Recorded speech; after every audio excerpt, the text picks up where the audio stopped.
Yeah, explain why you think that. This man spent his life studying.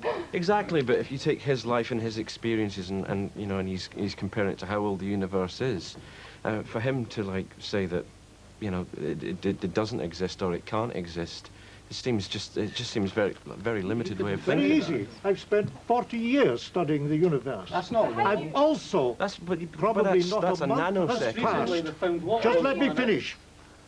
Probably not a month has passed without one person phoning up and saying, I've just seen a flying saucer.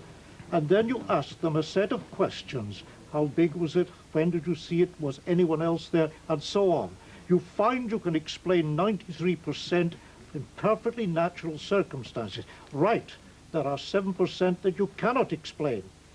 But that is not to say that they are aliens. It could be that it is some... How do you know what they're going to be like? How do you know what they're not going to be like? How can you say they're not going to do what they've obviously been? I am not saying that they are not like the people or aliens that these people have said they have met.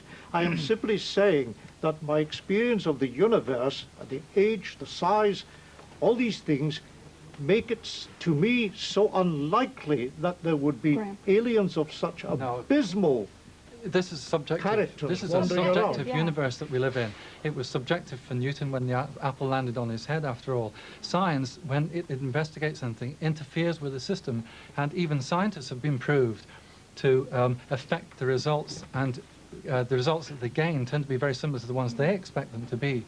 I'm a psychic channeler. I'm party to a lot of other information coming from out with the Earth, and that's why I say that there are two reasons why the other entities are coming into the Earth now. Yeah. John McNichol, you wanted to say? Yeah. Basically, the universe is full of stars. Most stars don't have planets round about them. There's still information. Also, there's very few of them actually got a metallic structure. A first-generation star has got to go through an explosion to actually create the next version. And at that point, you get life, because you need the rest of the elements to get life at that point.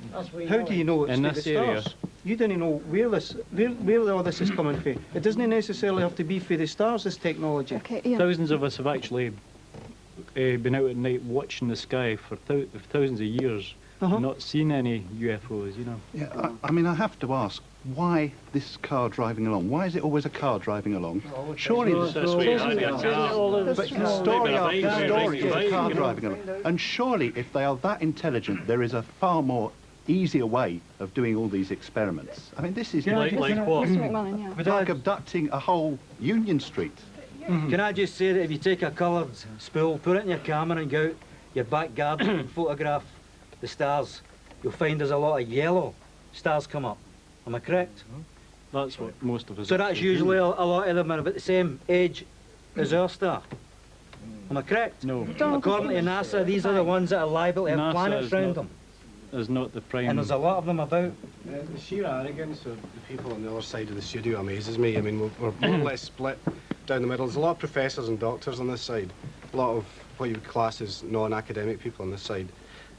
If you took this studio audience 500 years ago and put them back in a discussion, all of the intelligentsia would be saying that the Earth is flat.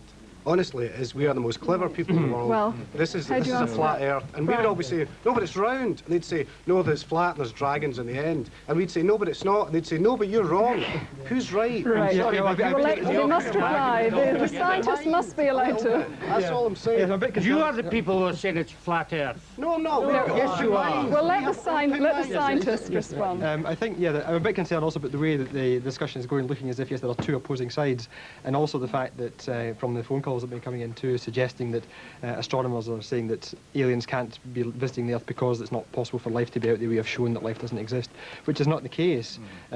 Certainly, as far as I'm concerned, I'm quite happy to believe that there are lots of planets out there capable of supporting life, but really what we're looking at here is the evidence that aliens have actually visited the Earth. Yeah. And in principle, I have no objection to that at all. I would be, if the proof was strong enough, then yes, I would be a believer. I would be. I'm sitting at the moment in the aisle rather than, you know, Well, this here reminds me, dying to speak for ages.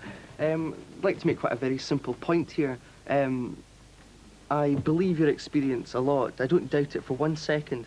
But what people seem to be ignoring is planet Earth has thousands, millions of species